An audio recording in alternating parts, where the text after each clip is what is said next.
that book was that many of the millionaires profiled were not doctors, lawyers, or executives, but skilled tradesmen and small business owners.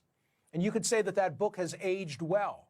Its authors found that a significant portion of millionaires were self-employed in what might be considered blue-collar or middle-market industries. Think plumbers, think electricians, contractors, or pest control operators.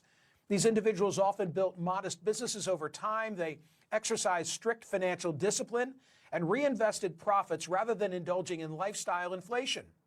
Unlike high-income professionals who sometimes live paycheck to paycheck in high-status neighborhoods, these tradesmen lived well below their means. They avoided debt. They focused on wealth accumulation rather than status signaling.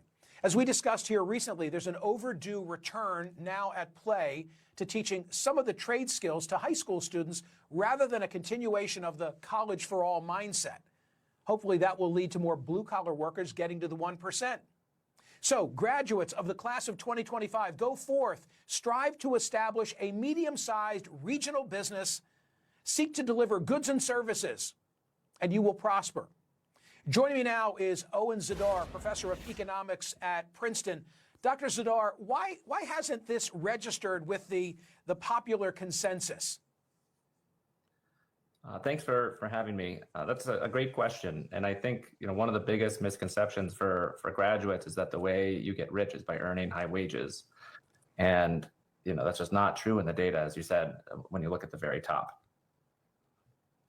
Is it a culture thing? I mean, I can't think of too many that get all the attention in the media, in pop culture, music, film, TV shows that fit the bill you and I are describing, like the guy who's pulling up the carpet in elementary schools and making a fortune because they need a lot of carpet and they got a lot of schools.